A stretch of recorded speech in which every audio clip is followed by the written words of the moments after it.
Le Conseil national des jeunes ministres en environnement qui sont élus chaque année pendant le sommet jeunesse sur les changements climatiques. Leur job, c'est de venir sur scène dans un instant, enlever leur masque, hein, ils vont pouvoir faire ça.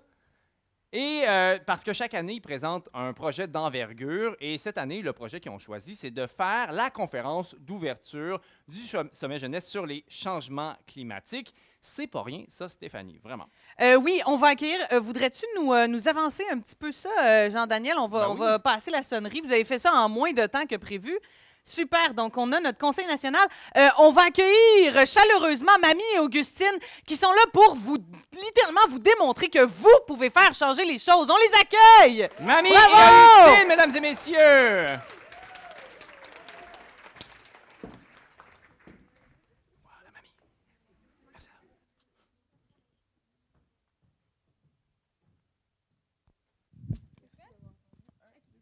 Yo! Salut tout le monde! Est-ce que ça va? Oui. J'ai pas entendu. Est-ce que ça va? Oui. Parfait. Donc, moi, c'est Augustine et je viens des Laurentides. Puis moi, c'est Mamie, je viens comme de Montréal. Et ensemble, on est le Conseil des jeunes ministres de l'Environnement. Ouais, genre juste nous deux, là, on a créé une conférence d'1 heure. On est bonne, hein? On est vraiment bonne. Ben oui. Fait que, dans le fond, le Conseil, je veux dire, le changement climatique, c'est... Ben, tu sais, c'est genre quand il fait chaud dehors, là. Je pense que c'est ça. Oui, je pense que c'est ça. Ouais, exactement. Mais non, c'est une blague! On vous a eu! Accueillez le vrai Conseil national des jeunes ministres de l'Environnement! Alors, de la Mauricie, on a Alexis Le Tarte, Roi Le Tarte et Daphné Blais! Ouais, OK. De la capitale nationale, Madeleine Patnaud et Milika Gagné. Des Chaudières-Appalaches, Éloi Perrier! Et de Montréal, Yaroslav Davletchin et Émilie Mariasova.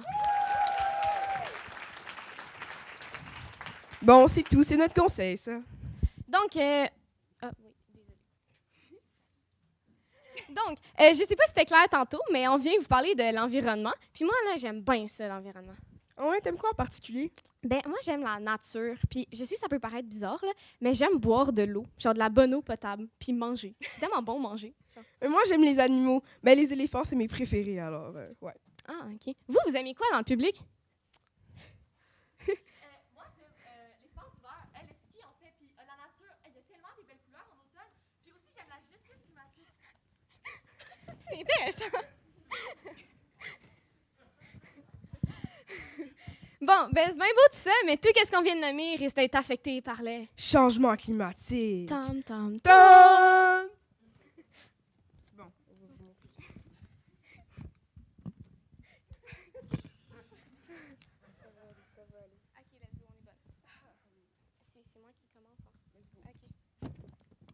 OK. Donc, nos beaux sports d'hiver. La pratique des sports d'hiver devient de plus en plus incertaine due à la diminution des accumulations de neige, à l'augmentation des cycles de gel-dégel et à la fonte hâtive de la neige et de la glace partout au Québec. En effet, lorsqu'on parle d'un réchauffement de 1 degré Celsius ou de 2 degrés Celsius, celui-ci sera plus fort dans le sud du Québec et encore plus prononcé dans le nord québécois. Les conséquences sur la nature. Les activités anthropiques, pratiques agricoles intensifiées, déforestation, consommation de combustibles fossiles, etc., dégradent la qualité de l'air et des eaux par l'émission de monoxyde de carbone, de dioxyde de carbone, de méthane et de particules, ainsi que d'autres polluants à l'échelle mondiale. Conséquences sur la justice climatique. Les groupes sociaux les plus vulnérables, dont les femmes et les enfants, subissent de façon disproportionnée les conséquences des changements climatiques. De plus, les pays en développement sont aussi très affectés par les changements climatiques parce qu'ils n'ont pas accès aux mêmes ressources que nous et ils n'ont pas accès aux technologies. Conséquences sur les forêts. Bien qu'une augmentation de température et de précipitations soit prévue en raison des changements climatiques, les pluies ne compenseront pas à cette hausse de température. Les hivers plus courts, les sécheresses plus longues font en sorte qu'il y aura une augmentation dans la fréquence et dans l'intensité des feux de forêt partout au Québec et dans le monde. Parlons de l'eau potable. La fonte des glaces, en plus de bouleverser les écosystèmes et le mode de vie traditionnel, elle met en péril l'accès à l'eau potable des populations à travers la planète. En effet, les glaciers sont essentiels à plus de 1,6 milliard d'êtres humains. Voici la conséquence sur la faune. La hausse de température et la perte de biodiversité favorisent la multiplication et l'établissement de nouvelles maladies vers de nouvelles régions du Québec, comme la maladie de Lyme qui a récemment apparu au Québec. Entre parenthèses, c'était les insectes qui ont un peu fait ça. Donc voilà. Effet sur les gros mammifères. En plus des poissons et des mammifères marins qui sont affectés par le réchauffement des eaux, les éléphants, les singes et les ours polaires sont affectés à cause de la transformation de leur habitat qui nuit à la recherche de leur nourriture. De plus, leur adaptation est lente puisqu'ils ne se reproduisent pas facilement. Pour finir, la conséquence sur l'abondance des aliments. L'augmentation de la fréquence des pluies extrêmes suivies des périodes de sécheresse au Québec et dans le monde nuisent grandement aux récoltes et par conséquent à la disponibilité, donc au coût des aliments. Les changements des températures des océans et des mers viennent perturber le parcours migratoire des poissons et leur capacité à se reproduire ainsi que leur capacité à se nourrir, ce qui les menace.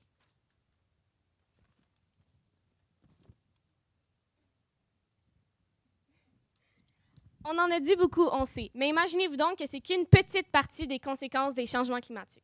Notre chère Madeleine va venir vous parler de pourquoi on a décidé de faire cette conférence et le reste du conseil viendra vous parler des changements climatiques. À bientôt!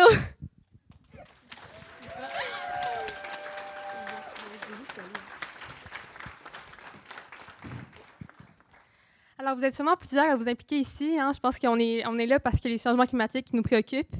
Donc, nous, on a décidé de s'impliquer pour lutter contre la crise climatique pour plusieurs raisons.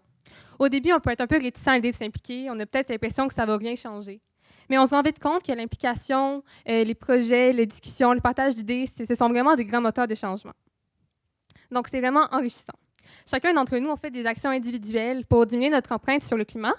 Et l'implication permet de se les partager, de s'inspirer de celles des autres, mais surtout de créer des actions collectives. Donc, plusieurs d'entre nous le faisons pour dissiper nos inquiétudes, notre éco-anxiété, parce que c'est ça que ça permet de faire l'action. Ensuite, on peut en parler autour de nous, puis nos proches peuvent devenir motivés à agir à leur tour. Donc, pour certains, la lutte environnementale s'inscrit dans la lutte anticapitaliste. Yaroslav va venir vous en parler tantôt. Et Alexis aussi. Pour d'autres, notre mobilisation a pour but de protéger notre avenir. Je pense que vous aussi, ça vous préoccupe vraiment beaucoup. Nos futurs enfants, les prochaines générations, et de protéger notre belle et unique planète. Donc aujourd'hui, on est là pour partager ce qu'on a appris durant notre mandat, pour sensibiliser, échanger avec vous et simplement faire une petite différence. Donc on vous encourage tous à vous impliquer ou à continuer de le faire.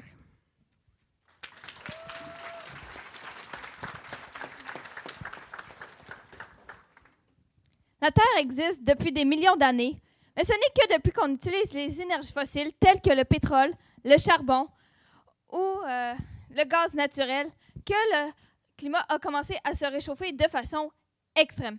Et pourtant, les gouvernements estiment que la production de ces énergies-là va augmenter pour combler notre demande. C'est vrai que quand on pense au pétrole, on pense surtout à l'essence, mais il n'y a pas juste ça. Je vous fais une petite devinette. Lequel de ces produits n'est pas fait à partir de pétrole? Le plastique, le caoutchouc, le textile ou les produits cosmétiques? C'était une question piège, sont tous faits à base de pétrole. Et c'est très dommage parce que c'est une industrie extrêmement polluante. Tout d'abord, pour extraire le pétrole du sol, il faut des grosses machines qui injectent beaucoup d'eau et de produits chimiques dans le sol. Et pour le pétrole non conventionnel, issu des sables bitumineux, comme c'est le cas dans l'ouest du Canada, ça en demande encore plus. De plus, ce procédé-là génère d'énormes fuites de méthane, qui est un gaz à effet de serre 80 fois plus nocif que le CO2. Ensuite, avec le pétrole, il faut le déplacer. Pour ça, il faut construire d'immenses oléoducs, souvent empiétés sur des territoires naturels, pour pouvoir acheminer le pétrole jusqu'à des raffineries où il sera chauffé à des températures extrêmement élevées, ce qui est très polluant. Et finalement, dernière étape et la plus polluante, sa combustion dans des usines ou dans des véhicules. Moi, je vais vous parler du transport. Mais je commence par vous poser une question. Qui ici est venu en voiture? Vous pouvez juste lever la main. C'est ça que je pensais. Beaucoup de monde. Savez-vous que le secteur du transport est le 3e secteur d'activité le plus émetteur de gaz à effet de serre au monde, soit 24% des émissions? En fait, les transports polluent à cause de l'essence, et l'essence, elle provient du pétrole. Et comme Daphné vient de le dire, le pétrole, ça pollue. En fait, depuis les 30 dernières années, il y a une grande augmentation du nombre de véhicules sur les routes et aussi un changement dans les types de véhicules utilisés.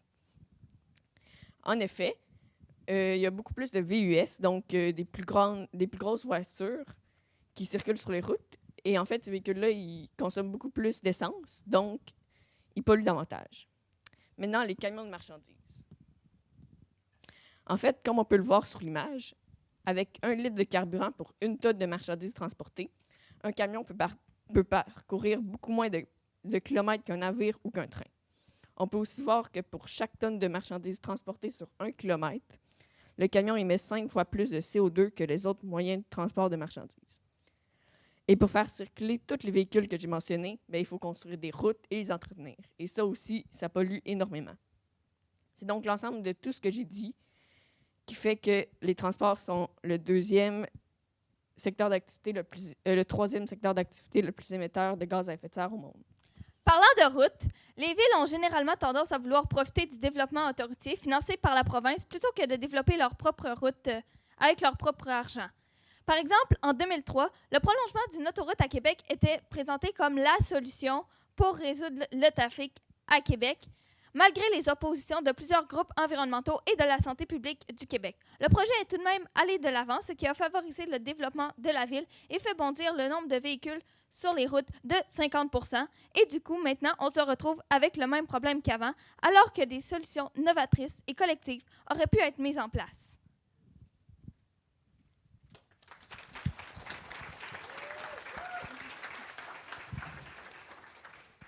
Alors, moi, je vais vous parler de la surconsommation.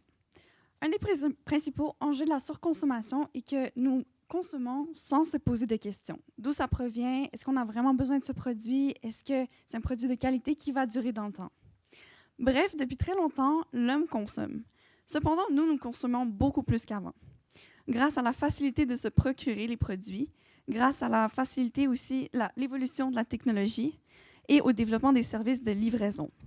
Prenons l'exemple d'Amazon qui a facilité, a fait la consommation beaucoup plus simple, a permis d'avoir des objets plus rapidement et l'accessibilité s'est beaucoup améliorée, ce qui fait que plusieurs personnes font des achats impulsifs, parfois inutiles, et qui pourraient être achetés localement au lieu que ça fasse plusieurs kilomètres de transport. Bref, il y a 2 secteurs où, à travers le monde, les entreprises surproduisent et les personnes surconsomment. C'est le secteur des technologies et de la mode.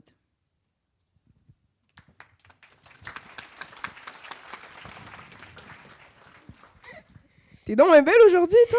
Hey, merci, toi aussi. Merci. Je pense que c'est important de penser à l'environnement quand on s'habille. Et sur le traitement des employés. Ben, c'est ce que j'allais dire, hein? Calme-toi. Je pense qu'on devrait laisser quelqu'un dans la salle en parler, non? Mais là, c'est pas juste, moi, je connais plein de trucs sur la fast fashion. Genre, Ben, un jeans parcourt 1,5 fois le tour de la Terre pour se rendre à la boutique. tu veux dire qu'un jeans fait plus d'exercice que toi et moi combinés? Parle pour toi. Tu connais-tu d'autres choses sur la fast fashion? Ouais, mais je suis sûre qu'il y a quelqu'un dans la salle qui voudrait en parler.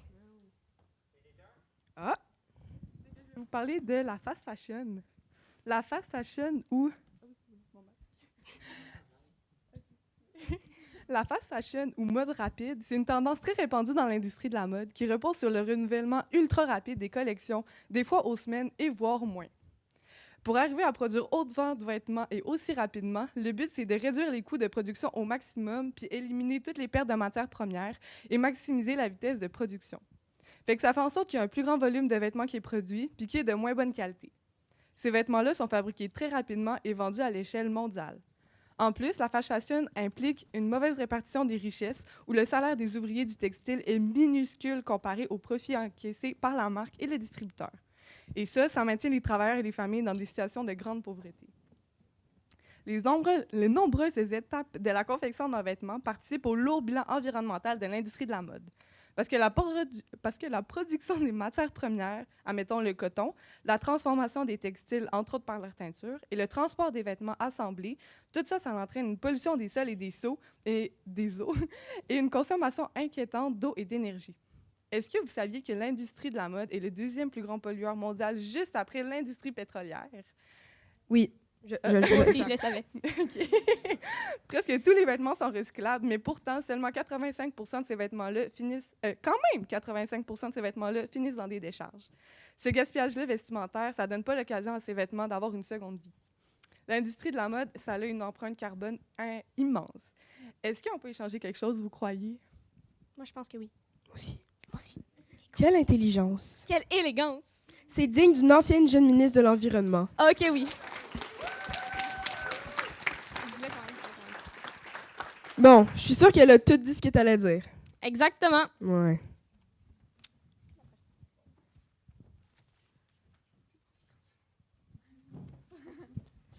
À la fois, là. Bon, depuis le début de la pandémie, la consommation d'Internet a vraiment augmenté. Vous le savez, on étudie, on magasine, on communique. Il y a Spotify, TikTok et YouTube. Imaginez un aréna rempli de serveurs d'ordinateurs. Un serveur, un ordinateur, ça dégage beaucoup de chaleur. On se croirait quasiment à Cuba. Donc, vu qu'on se croirait à Cuba, il nous faut des climatisateurs. Pour des climatisateurs, il nous faut de l'électricité. Pour l'électricité, il nous faut des énergies fossiles. Donc, vu que les serveurs ne sont pas tous au Québec, vous le savez très bien, le pétrole et le charbon sont des énergies qui sont utilisées pour l'électricité. OK. Avant la pandémie, l'industrie numérique émettait déjà 4% de GES au niveau mondial. Imaginez maintenant. Bon, on n'a pas inventé la téléportation malgré la technologie très développée. Donc, on a inventé on a dû fabriquer des...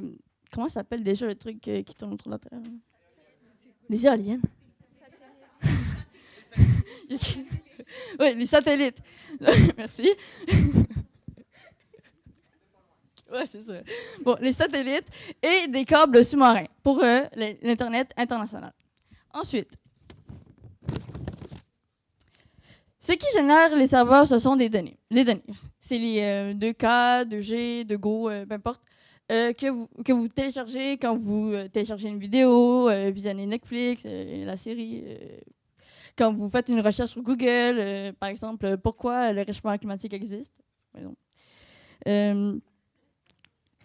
Donc, quand vous enregistrez des données, ça produit beaucoup de gaz à effet de serre. Voilà, juste pour que vous le sachiez.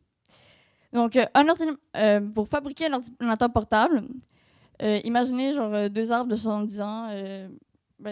Pour compenser, en fait, les GS émis, il faut 2 arbres de 70 ans. Bon, finalement, si un appareil est conçu en Californie, fabriqué en Chine et consommé au Canada, qui est responsable du déchet? Au fond, nous le sommes tous vraiment. Il nous reste juste à limiter les dégâts. Merci.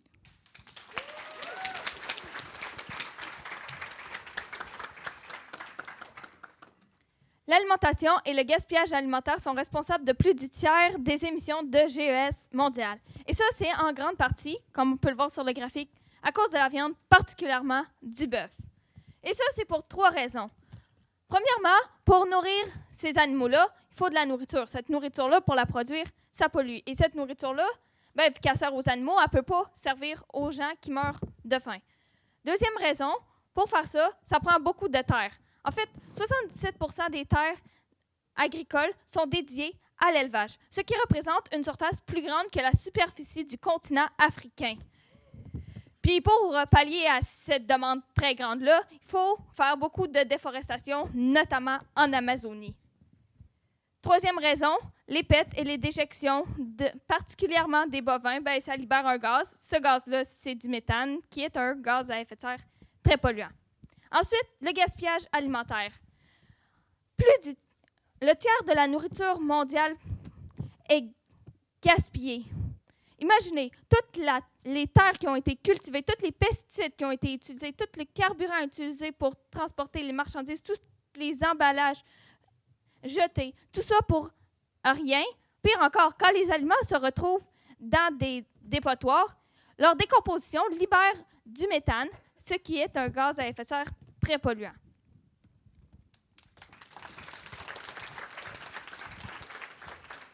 Pour ceux qui ne le savaient pas, probablement parce qu'ils n'ont pas écouté dans leur cours d'histoire puis qui pensent que l'URSS a gagné la guerre froide, on vit dans une société capitaliste. Ça veut dire que notre système économique est basé sur la recherche constante du profit. Par conséquent, le capitalisme exploite les travailleurs et détruit l'environnement afin d'atteindre cet objectif. Bien qu'on mette trop souvent la responsabilité de la crise climatique sur les épaules des individus, ce sont en fait les grandes entreprises qui sont coupables, dans une large mesure, de la crise climatique.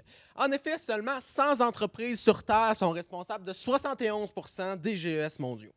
Détruire la planète, c'est tout simplement profitable pour plusieurs compagnies, comme les entreprises pétrolières et forestières, les fermes d'élevage industriel, etc. L'exploitation constante des ressources naturelles génère d'immenses profits pour les capitalistes. Par exemple, en 2021, la compagnie pétrolière Shell, et oui, le pétrole, cette denrée rendue aussi rare que l'or et le diamant en 2022, a fait 19,3 milliards de dollars en profit. Cet argent-là est allé directement dans les poches de ses actionnaires au lieu d'être investi dans la lutte contre les changements climatiques. Non seulement le capitalisme est à la source des changements climatiques, mais il représente aussi un obstacle à la protection de l'environnement. Les entreprises ayant soif de profit sont réfractaires à se tourner vers les énergies propres. Ils veulent qu'on continue d'exploiter les énergies fossiles parce que cela génère des profits colossaux. Lorsque les intérêts économiques de la classe capitaliste entrent en conflit avec l'environnement, nos gouvernements préfèrent protéger les profits des grandes compagnies. Ce n'est pas surprenant, car sous le capitalisme, l'État sert les intérêts des PDG et des milliardaires. Donc, au moment décisif, malgré leurs belles paroles et leurs larmes de crocodile, nos politiciens feront tout pour protéger les profits des entreprises polluantes. Ils refuseront de mettre en place les vraies solutions qui sauveront la planète des changements climatiques. Il faut regarder la vérité en face. La lutte environnementale va à l'encontre de la logique du capitalisme, ce système monstrueux et inhumain qui se soucie uniquement de l'argent. Le capitalisme vert est un mirage. Il est impossible de protéger l'environnement sans changer nos rapports économiques. Alors, au lieu de détruire la planète, pourquoi ne pas détruire le système?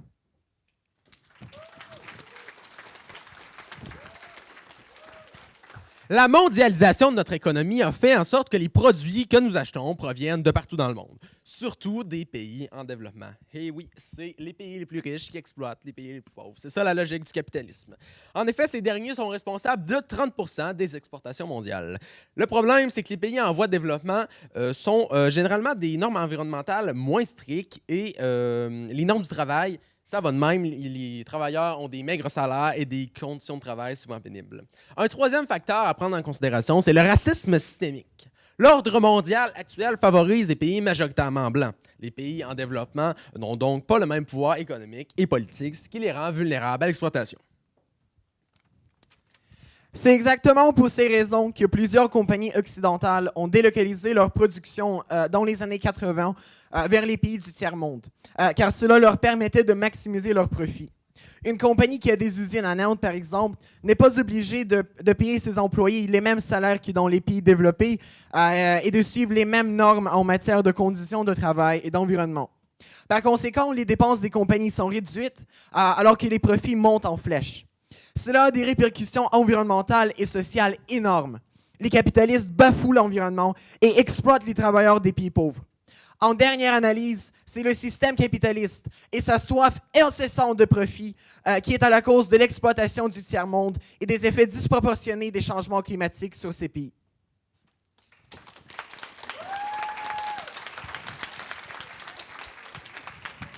Prenez... Le micro, il marche pas. OK. Donne-moi le micro. Là, il marche pas.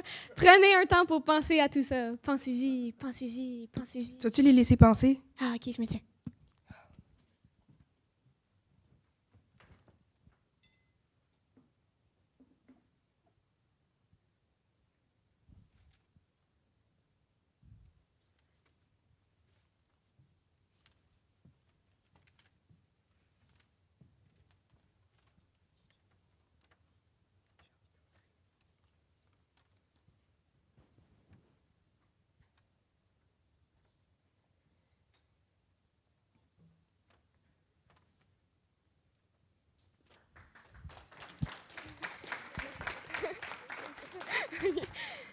Bon, maintenant que vous avez eu le temps de penser, avez-vous trouvé des solutions pour contrer les changements climatiques? Ben là, tu leur as même pas demandé de penser à des solutions. Ben là, ils ont fait quoi pendant 30 secondes? Je sais pas, vous avez fait quoi pendant 30 secondes? Dormi. OK. Bon, ben d'abord, ça va être les jeunes ministres qui vont vous donner des solutions. Puis la prochaine fois, c'est un peu plus clair. Ah, OK. Comme on vient de le voir, les inégalités climatiques sont nombreuses et importantes. C'est ici que la justice climatique est nécessaire pour les contrer. En bref, c'est quoi ça, la justice climatique? Bien, c'est la revendication, la lutte pour que toutes les personnes aient les mêmes droits vis-à-vis du climat. Par exemple, un étudiant de mon âge habitant en Indonésie, un pays au prix avec des inondations, des sécheresses et d'autres événements climatiques extrêmes, devrait avoir le droit, autant que moi, à l'accès à l'eau potable, à l'éducation à l'instant T, des droits qui nous paraissent complètement normaux à nous. Mais à cause de ces raisons, et d'autres, évidemment, la pauvreté et d'autres choses, c'est vraiment inégal, c'est pas le cas, c'est pas très juste. Plus proche de nous, les Premières Nations sont aussi plus affectées par les changements climatiques, surtout celles qui habitent dans le Grand Nord. Leur mode de vie est complètement bouleversé parce que le Canada se réchauffe 3 fois plus vite que le reste du globe. Donc, on est dans la partie solution, là, fait que c'est comment on fait pour arriver à la justice sociale et environnementale. Bien, on peut... il faut d'abord écouter les personnes qui subissent ces injustices, leur accorder tout notre soutien, financier, par exemple, matériel, accueillir des réfugiés. Mais je pense que notre devoir le plus important en tant que pays développé, c'est de diminuer notre impact sur l'environnement. Aussi, individuellement, on peut parler à notre famille, à nos proches, comme quoi que la crise climatique, c'est aussi une crise sociale. Parce que pour avoir un monde vert, il faut un monde juste. Et pour avoir un monde juste, il faut un monde vert.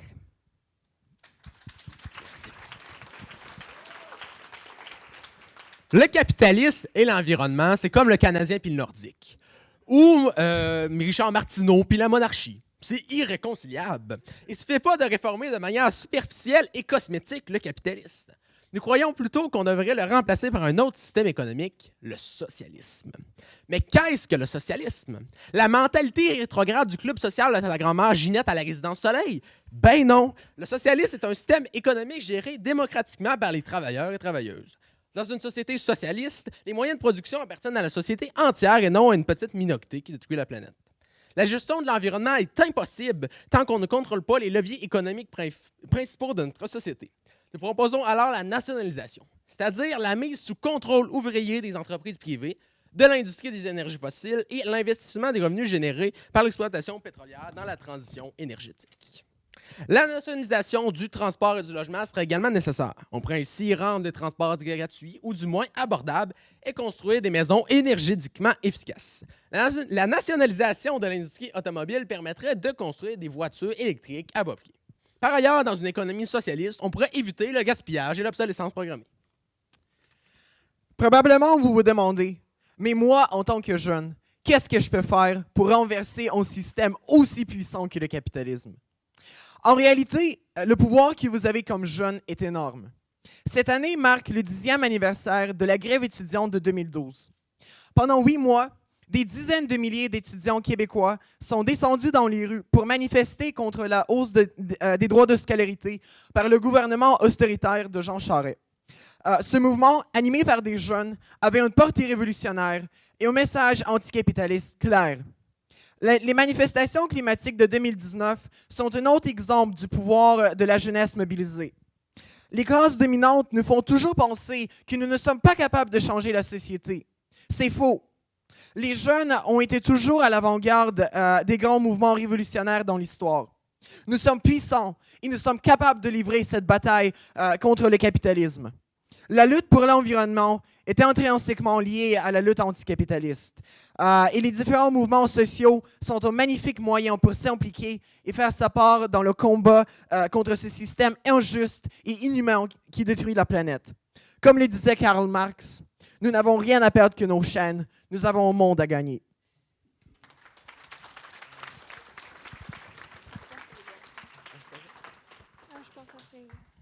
Bon, moi, avant de commencer, je tiens à vous prévenir que la meilleure des solutions que je vais vous présenter, c'est de limiter les déplacements inutiles.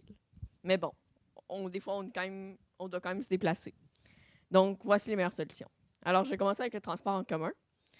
Ça, c'est une très bonne solution parce qu'en fait, c'est un seul véhicule qui circule à la place d'une dizaine, voire d'une trentaine sur un même trajet. Et sachant qu'un autobus pollue beaucoup moins qu'un qu'un auto de base, ben, je pense que c'est une très bonne solution.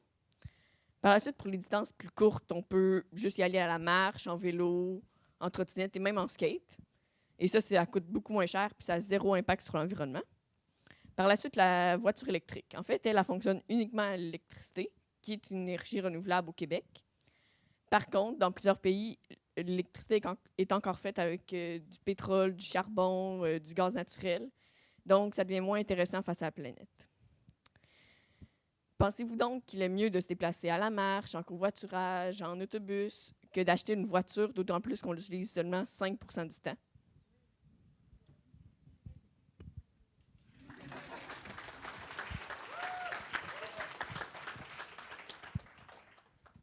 On peut peut-être pas se passer de transport ni de nourriture, mais on peut se passer du gaspillage alimentaire. Par exemple, on peut manger nos aliments même une fois passée la date d'expiration. En fait, la date meilleure avant, elle indique juste le moment approximatif à partir duquel la saveur et la texture d'un aliment est plus tout à fait la même. Mais dans la plupart des cas, on peut encore consommer l'aliment, même passé ces dates.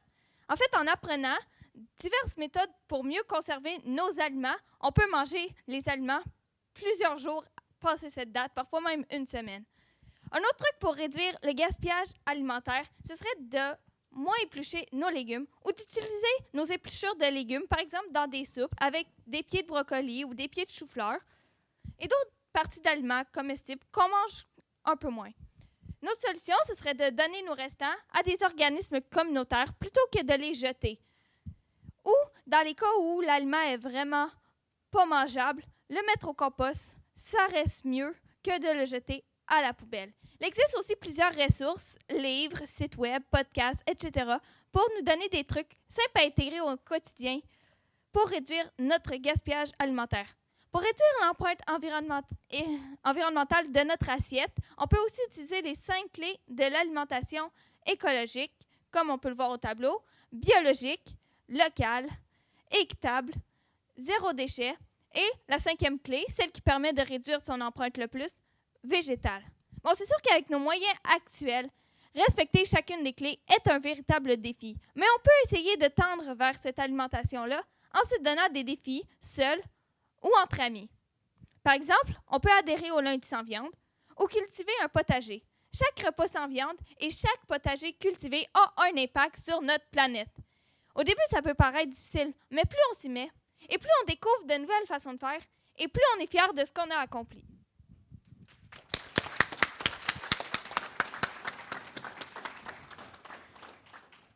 En tant que consommateur, une autre action qu'on peut essayer d'accomplir, c'est de faire un effort pour réduire nos déchets.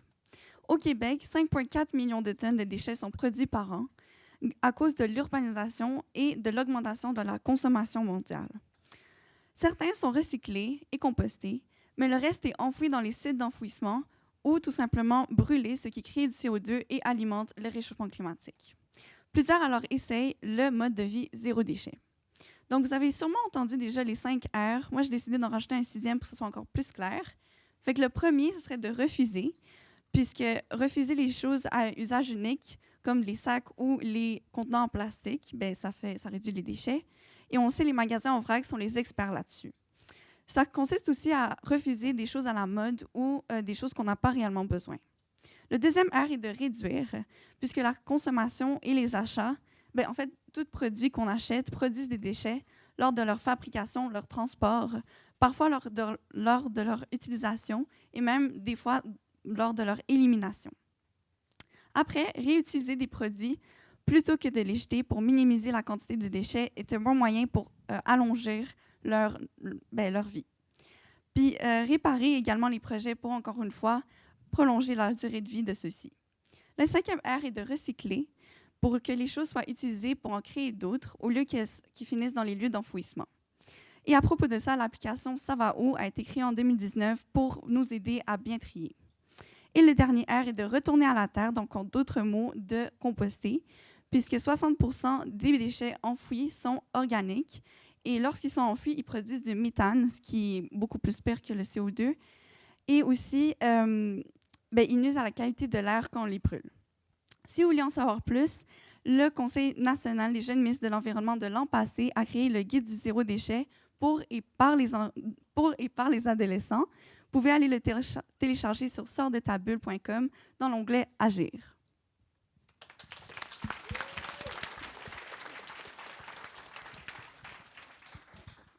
La dernière solution, et non la moindre, l'achat local. C'est quoi l'achat local? C'est quand on favorise l'achat de produits manufacturés et cultivés au Québec, lorsqu'on fait ses achats dans des commerces indépendants et lorsqu'on préfère les entreprises québécoises, des grandes multinationales. L'achat local permet évidemment de réduire nos GES parce que le transport local est beaucoup moins polluant que le transport des produits importés. Par exemple, les fraises du Québec et les tomates du Mexique voyagent environ 5000 km pour arriver au supermarché québécois, alors que ces mêmes aliments, on peut les retrouver cultivés au Québec. Ces produits, en plus, sont souvent de meilleure qualité et donc ils durent plus longtemps parce qu'il y a moins de transport aussi. Donc, finalement, nous tous, individuellement, on peut chercher l'étiquette « Aliments du Québec ». On peut cultiver notre propre jardin, essayer de cuisiner les aliments de saison et finalement, encourager les petits commerçants.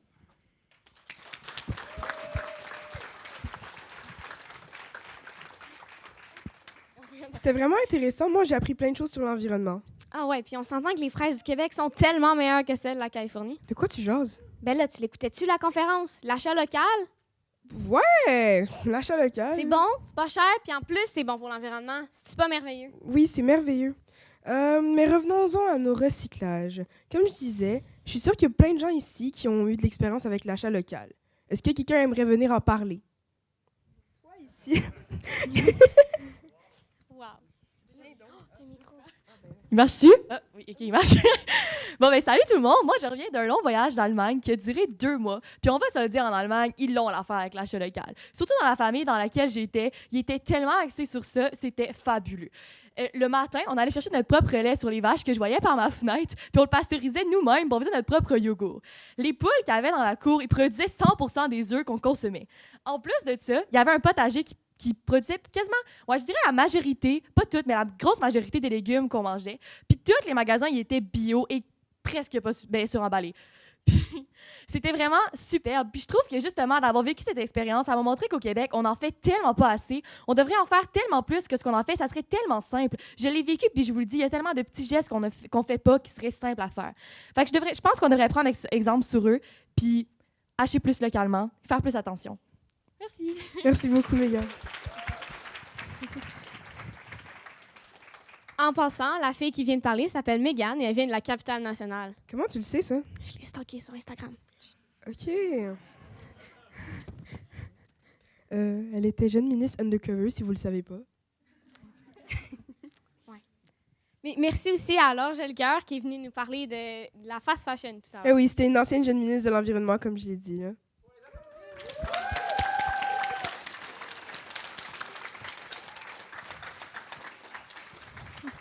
J'espère au moins que vous avez compris le message de notre conférence.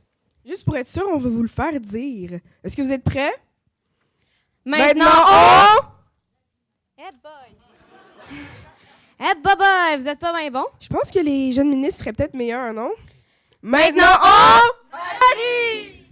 Tous ensemble, maintenant, on... Nagis! Mais là, c'était pas assez fort. Maintenant, on... Agis! Wouh! Tough crowd. Allez. Ah oui. OK. Levez-vous. Bon, je sais qu'on a été très, très clair, mais si jamais vous avez des questions, c'est le moment. Juste levez votre main. Et les deux animateurs ici vont venir passer avec des micros pour que vous puissiez poser vos questions. S'il n'y a pas de questions, par exemple. Laure! Eh bien, moi, j'en ai une question. Moi, je trouve ça difficile, moi, d'arrêter de manger de la viande. Je sais que c'est un des principaux trucs que vous proposez, d'arrêter de manger du bœuf. Est-ce que vous avez trouvé ça difficile, ceux qui ont arrêté de manger du bœuf parmi vous? Ouais, ben moi, je suis végane depuis presque 2 ans, mais je pense que ça peut paraître difficile, puis c'est normal quand on aime ça, puis c'est tellement naturel dans notre alimentation. Mais on se rend compte de plus en plus, il y a plein d'affaires qui ressemblent vraiment au goût de la viande, puis c'est vraiment bon. Puis je pense qu'il faut juste essayer plein de nouvelles recettes, puis il y a plein de ressources en ligne, notamment des livres de recettes, puis je trouve que ça aide beaucoup. Je sais pas si ça peut aider. C'est quoi ta recette préférée de sans viande? De Pour sans- inspirer les gens, ouais? Le truc que tu aimes vraiment faire ou manger, là. Un truc. Il faut que je pense, là. Il y a beaucoup de choses. En fait, pour vrai, il y a toutes les recettes qu'on peut faire avec le bœuf, on peut les faire au sans viande, puis ça goûte presque la même chose, fait que ça vaut la peine d'essayer des tacos, notamment. Là. C'est ça, je veux dire. Bon. C'est tellement bon. Les tacos. Tacos sans viande, on mange ça. Je ne sais pas s'il y en a ce soir, mais demain, sinon, je mets ça à mon menu, assurément. On a une question juste au centre ici. Voilà, peut-être vous levez, vous présenter et posez votre question.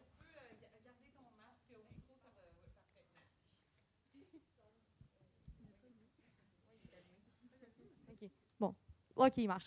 OK, bon, ben moi, c'est Corinne, je viens des Laurentides. En gros, je me demandais, pour la viande, qui est pas de la viande, je sais pas si je peux appeler ça comme ça, je sais qu'il y a des grosses entreprises qui commencent à en faire, genre, mettons, je sais, comme des burgers ou tout ça. Je me demandais, est-ce que, vu que c'est comme pas mal des... Je sais pas trop qu'est-ce qu'il y a dedans, ces boulettes-là, mais est-ce que ce serait pas comme... Si c'est des produits plus chimiques, est-ce que ce serait pas autant polluant que prendre de la viande? Je sais pas, c'est une question. Ben, c'est sûr que c'est plus polluant que de faire ses propres recettes de sans viande, mais comparé à l'impact environnemental du bœuf, c'est beaucoup moins polluant que ça, là. J'avais montré un graphique tantôt, là, on voyait le bœuf puis le tofu. Le bœuf, c'était vraiment ce qu'il y a de plus polluant. Donc, même si c'est un petit peu polluant, le bœuf, là, tu peux pas battre ça. Le graphique va être publié également sur les réseaux sociaux de Sors de ta bulle, si vous pouvez aller voir. On a une autre question, une deuxième question ici, avant de retourner vers le centre. Vous levez et vous présentez et posez votre question. Ben, salut, c'est Rebecca de Montréal. En fait, ce serait pour la question de la viande et aussi du fast fashion. Quelles seraient les stratégies qu'on pourrait appliquer, disons, pour convaincre les gens à changer leurs habitudes, par exemple pour la viande, qui fait partie de leur vie normale depuis des siècles? OK, je peux essayer de répondre.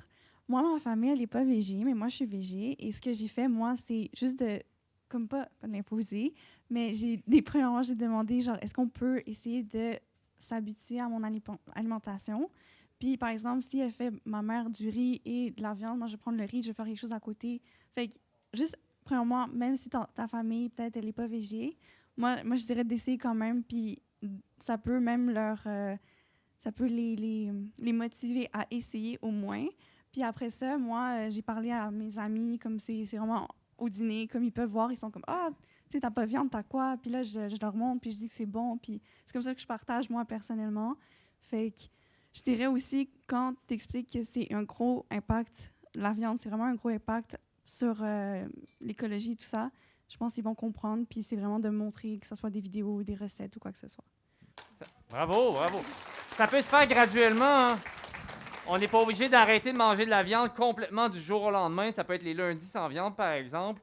Vous avez proposé la solution tout à l'heure. On a une autre question ici. Vous pouvez vous lever, vous présenter. On ira de l'autre côté après. Bonjour, moi, c'est Maïna. Puis ma question, en gros, c'est à propos aussi d'arrêter la viande. En gros, moi, je suis allergique au soya. Fait que j'ai beaucoup de misère à vouloir arrêter parce que, à cause de mes allergies. Puis je me demandais s'il y aurait d'autres moyens, vu que la plupart des trucs véganes sont avec du soya. Oui, ben, tu pourrais rajouter après. Dans le fond, ben, c'est sûr que le tofu, le tempeh, le seitan, c'est en base de soya. Puis c'est vrai que c'est très courant dans l'alimentation végétalienne. Mais on peut aussi, je ne sais pas si tu es allergique à ça, mais les légumineuses sont vraiment... il y en a beaucoup de sortes. Puis je pense qu'on peut avoir une alimentation très variée. Peut-être pas 100% du temps, vu que le soya, c'est quand même important.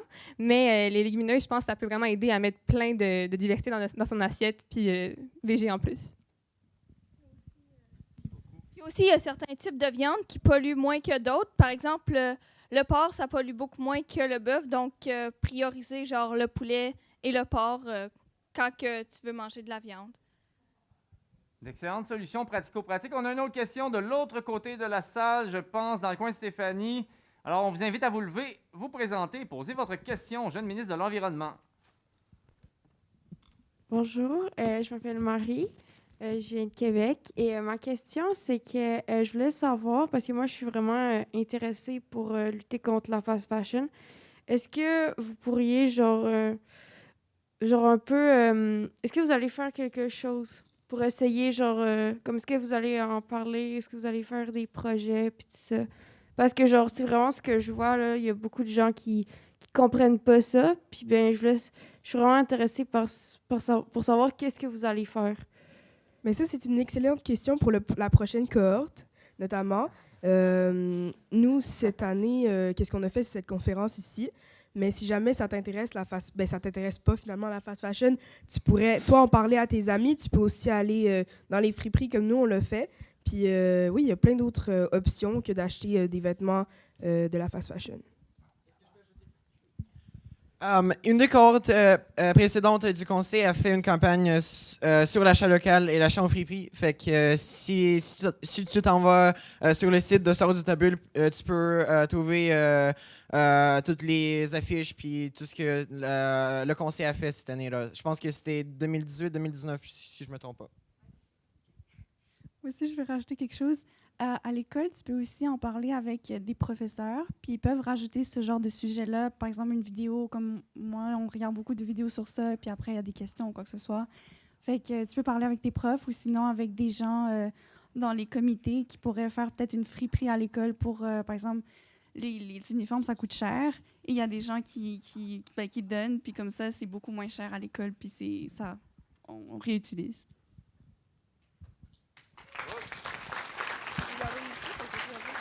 Merci. Il nous reste encore du temps pour quelques questions. Je pense que, tiens, Stéphanie, je vois déjà qu'il y a une main levée là-bas. J'en profite pour mentionner qu'il reste, on va le dire tout à l'heure, là, mais je dis rien, il reste de la place sur le prochain conseil des jeunes ministres de l'Environnement. Mettons que tu voudrais un truc très, très ciblé sur le fast fashion, ben ça serait peut-être l'occasion de se présenter et de s'impliquer.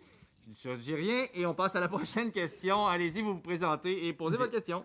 Bonjour, moi c'est Edmond, je viens de Tadoussac. Puis ma question, ce serait pas nécessairement sur un enjeu en particulier, mais juste en général, quand on parle à des gens qui sont peut-être moins ouverts d'esprit ou juste tout ça, est-ce que ce serait mieux d'y aller plus activiste et comme poser sur sa position, ou est-ce que genre peut-être comme vraiment d'avoir l'air comme de comprendre la position, parce que des fois ça peut être vraiment un enjeu d'essayer d'en parler avec d'autres gens qui vont être plus fermés sur leur opinion. Fait que j'aimerais peut-être avoir des tactiques pour comment aborder le sujet.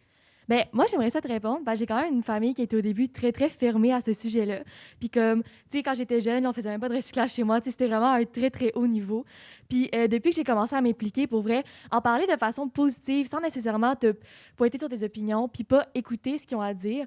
Comme, je veux dire, écouter ce qu'ils ont à dire, pas écouter écouter ce qu'ils ont à dire eux aussi, puis juste essayer de sensibiliser d'une façon très, comme, pas joyeuse, mais tu sais, mettons, en parlant, genre vraiment de façon calme et comprise, plutôt qu'en débattant sur un sujet.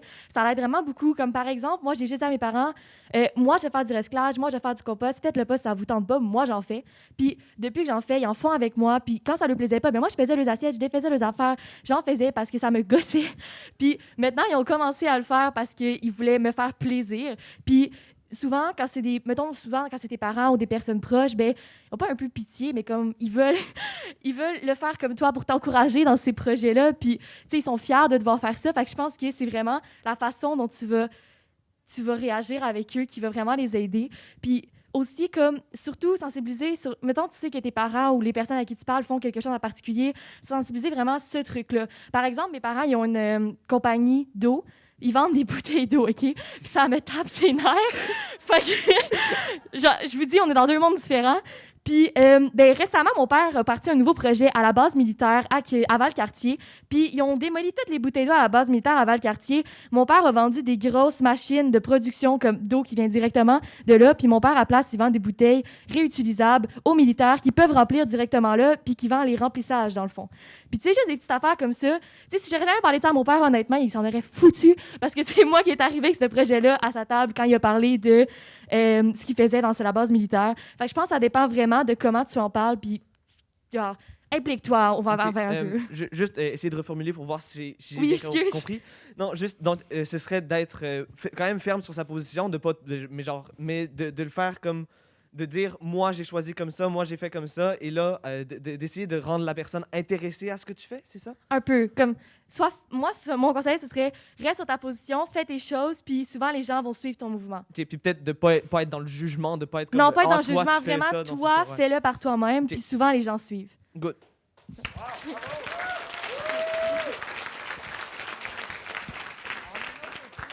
Une autre question ici. Alors voilà, on se lève et on se présente et on pose la question. Bonjour, je m'appelle Emma. Donc, j'ai une question à propos de l'économie, comme le capitalisme, tout ça. Par exemple, si on va dire, nous, on se mettait tous, on va dire, tout le monde ici se mettait à comme consommer un peu moins, est-ce que comme ça va affecter l'économie, genre ils vont commencer à produire moins ou comme s'habituer à comment nous, on consomme? Tu peux commencer, faut pas que je complète. C'est sûr que pour éviter les changements climatiques, il faut diminuer notre consommation. Mais ça ne veut pas dire que l'économie va arrêter de croître parce que si on remplace le capitalisme par un système socialiste, l'économie ne va pas être basée sur le marché. Et donc, l'économie, elle ne va pas servir à remplir les coffres de quelques individus qui contrôlent toute l'économie. L'économie, elle va servir à toute la société. Et donc, les décisions, ils vont répondre aux besoins humains. Et c'est ça, je pense que l'élément le plus important. On peut assurer la croissance économique si on se base comme sur les intérêts collectifs de la société et non sur les profits des milliardaires et des grandes compagnies. OK, donc, pour reformuler un peu comme, je sais pas qui l'a fait, mais donc c'est un peu comme si nous, on a un mode de vie très comme écologique, on va dire, d'abord, ça va réduire les impacts qui sont comme polluants. Mais d'un autre côté, si on voulait comme arrêter cette économie qui est vraiment comme capitaliste, là, il faudrait comme parler aux dirigeants puis vraiment comme leur convaincre de changer les choses. En effet, je suis tout à fait d'accord, mais juste revenir sur ta question d'avant, je crois une solution à ça, c'est la décroissance. Ça faisait peur il y a 10 ans, la décroissance. Ça, de plus en plus, on en entend parler, c'est inclus dans le discours écologiste. Quand on parle de la décroissance, il faut qu'on arrête de voir, on parle de profit perpétuel, toujours la quête au profit, mais c'est ça, le désir toujours de croissance, il faut qu'on arrête ça, puis la solution, c'est la décroissance. Donc, il ne faut pas avoir peur de cette décroissance-là, selon moi. Une petite phrase, oui. Mais des fois, le terme décroissance fait peur. Quand j'en parle, les gens ils disent non, c'est impossible. Mais je pense qu'avant tout, qu'on peut penser à une économie fondée sur le bien-être des gens. Juste ça, c'est très loin en ce moment. Là. On pense souvent au profit, comme on a dit. Mais décroissance, je pense que ça veut juste dire bien-être de la population en général. OK, merci. Écoutez, on a encore on avait 2 mains levées. On a certainement le temps pour ces 2 mains levées-là. Après ça, on va voir. J'en ai une ici. Bonjour, Jean-Philippe de Montréal. Je me demande ce que vous pensez à propos de la politique, si vous pensez que c'est une bonne avenue pour régler ces problèmes-là, parce qu'on voit que c'est beaucoup les citoyens, les jeunes qui gèrent la crise climatique. On dirait que les politiciens, les politiciennes, ça vole très bas, là, leurs idées. Et est-ce que ça vous intéresse une carrière politique peut-être? Parce que je vous entends parler, puis je trouve votre discours extraordinaire, très éloquent, super limpide. Ouais, voilà. Moi, je suis complètement d'accord avec vous. Les politiciens, ils essaient de faire semblant, de faire quelque chose pour régler la crise climatique, mais au final, c'est des demi-solutions, des belles paroles, puis au final, on continue d'exploiter le pétrole et rien ne se passe. Donc, la solution que nous proposons, c'est l'action collective de la société. Donc, les manifestations, les grèves, les mouvements populaires, les mouvements de masse des étudiants, des travailleurs pour changer la société, pour renverser ce système complètement ridicule. Et en ce qui concerne la carrière politique, moi, je n'aimerais pas embarquer dans la politique plus comme establishment, parlement, élection. Moi, ça va être plus dans les rues, avec les jeunes, dans les manifs. Je pense que c'est ça la voie à suivre si on veut vraiment sortir du capitalisme puis sortir de la crise climatique. Bien, merci. Vous parliez de quoi les politiciens, on a l'impression qu'ils font rien. Selon moi, un des problèmes qu'on a avec la politique au Québec et au Canada, c'est qu'il y a une trop grande concentration du pouvoir et de l'influence dans les mains du premier ministre. On l'a vu avec Stephen Guilbeault. Stephen Guilbeault, qui est un militant écologiste d'avant-garde. Je crois, M. Guilbeault, avec le projet Baie du Nord, profondément en dedans de lui, il est contre le projet. On le voyait en entrevue, il avait l'air malaisé en tabarouette. Mais je crois, M. Guilbeault, il n'aurait pas voulu approuver ce projet-là. Mais il sait, s'il aurait dit à M. Trudeau, je ne veux pas approuver le projet, bien, ce serait fait tasser puis remplacé par un autre ministre qui aurait voté pour le projet. Donc, je crois le pouvoir, même si les ministres de l'Environnement, ils ont du pouvoir quand même, ils peuvent changer les choses. Toutes les décisions relèvent vraiment de l'exécutif, du premier ministre directement. Je pense qu'on a vraiment une trop grande concentration des pouvoirs entre les mains du premier ministre au Québec et au Canada. Dans d'autres pays, on peut voir en France, ça change super facilement. Le premier ministre peut perdre son poste quasiment n'importe quand. Donc, le pouvoir est beaucoup plus fragile dans les autres pays. Puis c'est ça qui est le fun, ça favorise des compromis puis la séparation du pouvoir, contrairement ici au Québec et au Canada. Puis ça, je trouve ça franchement déplorable. Concernant la carrière politique, oui, moi, j'ai bien l'intention de me lancer au provincial, probablement en 2026, la circonscription l'Est. Présentement, j'hésite entre deux, ça va dépendre.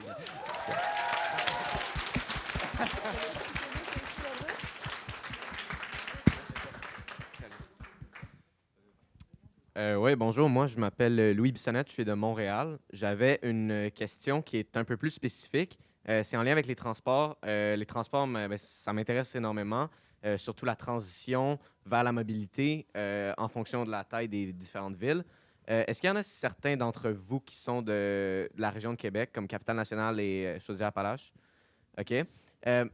C'est plus pour orienter vers vous la question. Vous avez sûrement entendu parler du projet du troisième lien. Moi, je me demandais, premièrement, qu'est-ce que vous pensez de ça? Puis deuxièmement, en fonction de la taille de la ville de Québec, qui est plus petite que Montréal, quel projet de transport structurant serait plus approprié que le troisième lien, selon vous, si vous êtes contre le projet, ce que j'assume? Moi, c'est non la réponse. Oui, moi aussi. Je pense qu'on est tous contre pas mal, eux qui ont... Oui. Oui, je pense que le tramway à Québec, il y a beaucoup d'inconvénients avec les arbres, la coupe des arbres. On entend souvent parler, puis moi, ça me préoccupe. Mais je pense que le tramway, je pense que c'est vraiment une solution. On a besoin de plus qu'avoir des bus qui sont super, mais c'est juste des grandes arcades. Ça ne dessert pas les banlieues vraiment très bien. Fait que je pense que le tramway, ça va être efficace. Mais en fait, nous, à Montréal, on aura le REM bientôt. Je ne sais pas si vous en avez entendu parler. Ben oui, c'est bientôt. Moi, j'ai parlé avec Chantal Rouleau il n'y a pas trop longtemps, puis elle nous avait dit que ça allait être bientôt. Donc, je suis très contente pour ça. Et c'est sûr que les bus, c'est bien le fun et tout, mais pour se rendre avec des distances plus longues et plus loin, le REM, c'est une bonne solution, d'après moi. Je crois que le troisième lien, c'est un projet qui est concrètement électoral. Faire plaisir à la base de personnes des régions avec des automobiles, donc du gouvernement. On approche des élections, c'est le temps idéal pour prôner ça. Donc, je crois même, M. Legault, le gouvernement, personnellement, ils savent qu'ils n'ont plus aucun argument qui est valide pour avoir ce troisième lien-là. 100% des études disent que ça n'a pas de bon sens. Le trafic induit, on sait depuis les années 60 que ça ne marche pas de construire plus d'autoroutes. Mais on s'obstine à penser le contraire, évidemment, pour en construire plus. Mais je crois, présentement, le seul argument qui reste à M. Legault, c'est de dire que 90% des personnes sur sa page Facebook sont d'accord avec lui, comme il disait. Puis je crois que c'est la seule chose qui peut encore se fier pour prôner son troisième lien.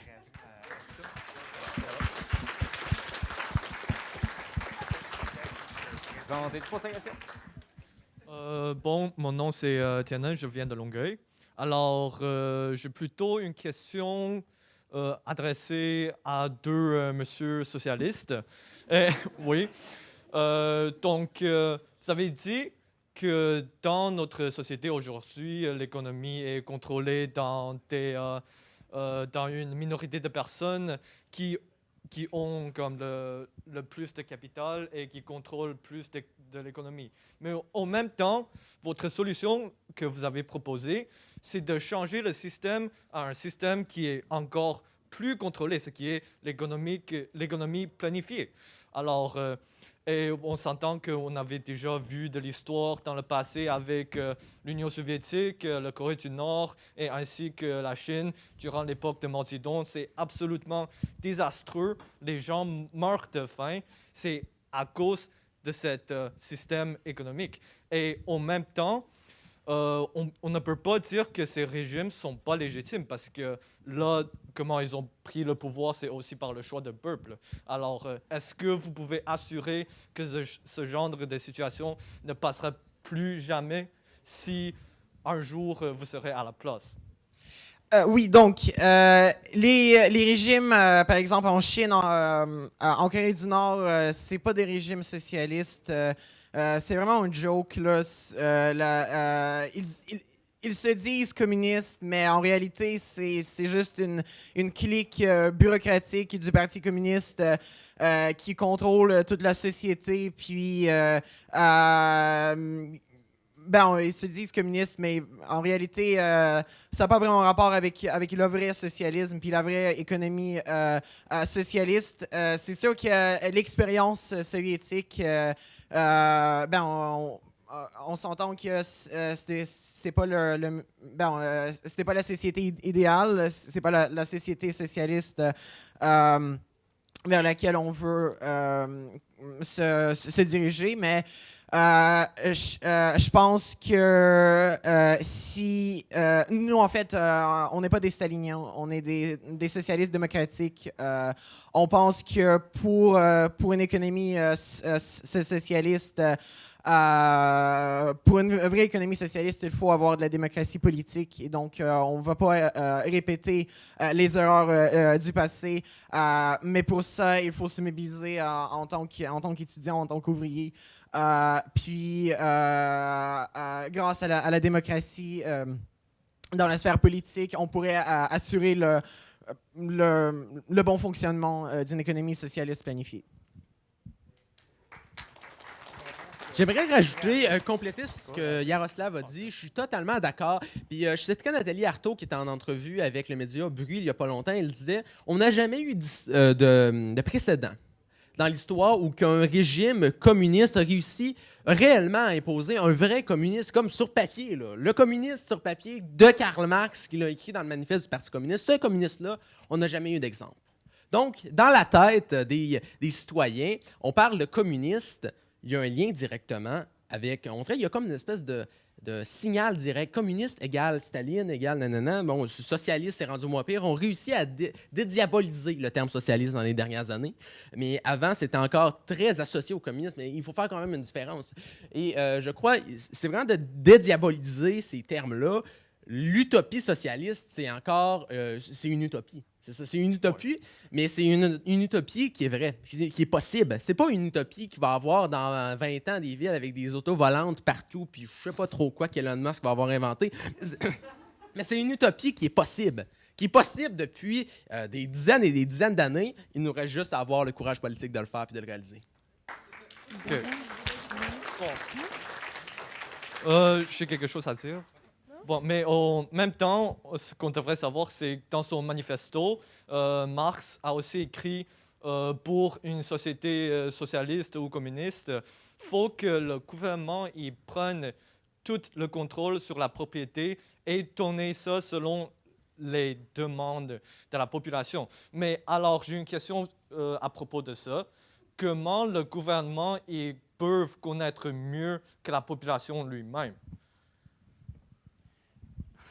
En réalité, dans une société socialiste, le gouvernement, il sert les intérêts de la classe ouvrière, des travailleurs, des étudiants.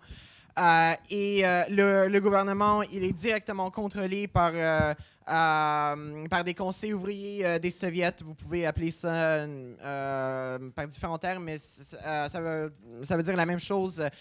C'est des institutions de démocratie ouvrière, de démocratie de la population. Donc, c'est pas des hommes en veston-cravate au Parlement qui prennent les décisions. C'est des gens ordinaires. Je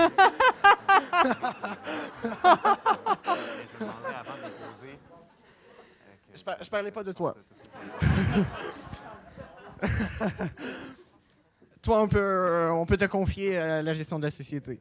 C'est mon meilleur moment. Donc c'est ça, c'est des gens ordinaires comme toi et moi qui prennent les décisions. Et l'État, ce n'est qu'un instrument, un outil dans les mains du peuple pour gérer la société. Et je pense que c'est ça l'idéal que Marx envisageait dans le manifeste du Parti communiste.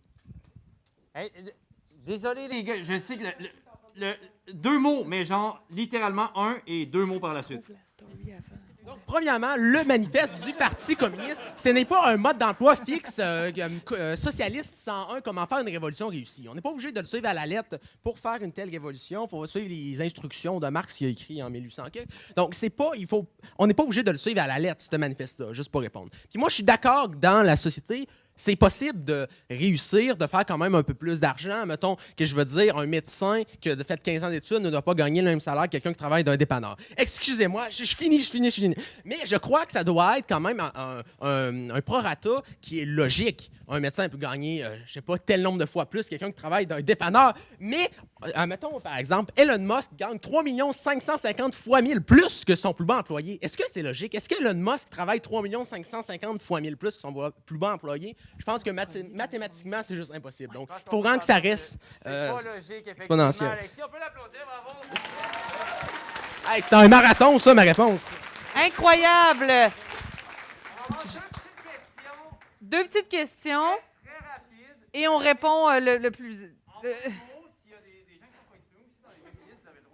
Mais c'est fantastique, là, c'est juste que malheureusement, on a... De toute façon, Stéphanie, continuez les discussions pendant l'heure du dîner, dans le respect, évidemment, et dans la concision, dans la mesure du possible. Juste avant, les adultes, on remet dehors. On met à la porte les personnes accompagnatrices parce qu'il y a une excellente formation de M. Nicolas Bus qui est juste ici. C'est le temps pour vous d'apprendre aussi. Alors, les adultes également ont leur propre formation, donc on vous invite à aller à votre formation. On peut les applaudir pendant qu'ils Et vraiment, il nous reste comme 2 minutes. Des questions, on a 2 questions très rapides et même chose pour les réponses. Vas-y, mon ami.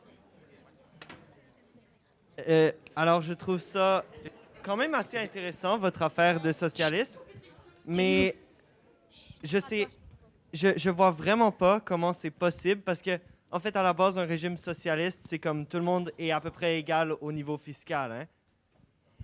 Comment c'est possible que quand tout le monde est égal au niveau fiscal, donc personne n'a de pouvoir d'achat plus haut que d'autres personnes, peut-être un peu, comment c'est possible, ça fragilise la démocratie vraiment beaucoup. Et je vois ça vraiment difficile de voir les deux ensemble. Parce que juste tout le monde est égal, ça veut dire le gouvernement est plus haut et c'est difficile, très difficile de garder le pouvoir des ministres en check. Et donc, ça va très facilement à la corruption. Et là, c'est pour ça, d'après moi, que beaucoup des régimes qui ont existé, en fait tous, sont venus à un dictateur, un autocrate qui choisit un peu ce qu'il veut. Donc, est-ce que vous avez une explication? Est-ce que vous avez déjà réfléchi à ce problème assez gros? En 2 mots. Qui a parlé? OK. Et avant de passer le micro à Augustine, je voulais juste rajouter que pour moi, le politique parfait, je pense, c'est comme le village des Schtroumpfs. Non, le village des Schtroumpfs, pas Astérix. Il connaît la politique, mais pas la culture. Ouf! Ouch! Ouch! OK, pourquoi? OK, parce qu'en fait, le grand Schtroumpf, c'est quelqu'un de humble qui va partager avec tout le monde. Donc, pour vrai, une personne au pouvoir, c'est quelqu'un qui va pas prendre la grosse tête, parler comme un politicien. Il va être humble. Fait que pour vrai, avant de passer le micro à Augustine, c'est ça que je voulais dire. Merci.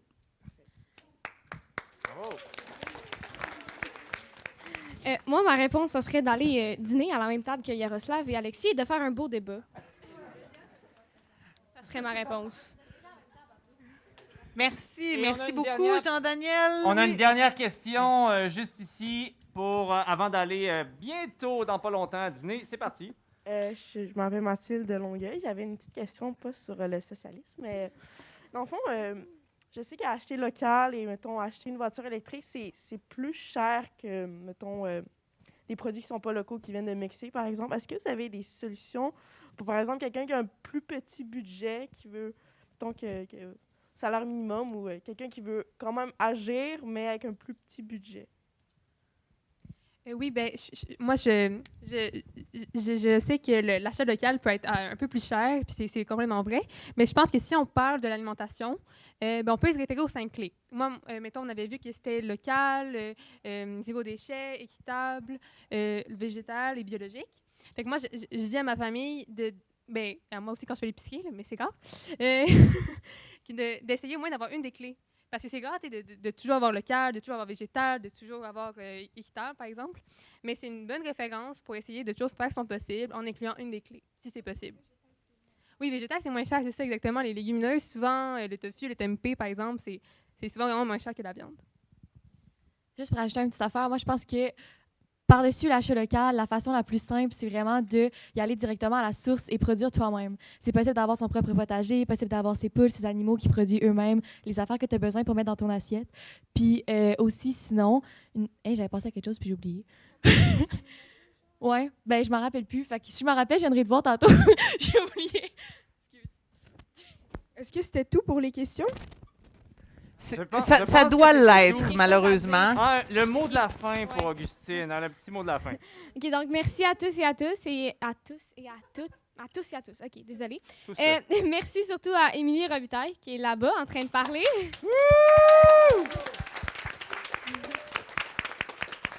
Sans qui cette conférence n'aurait jamais pu avoir lieu. Donc, merci Émilie et bon sommeil à tous. Bravo! Mesdames et messieurs, le Conseil national des jeunes ministres...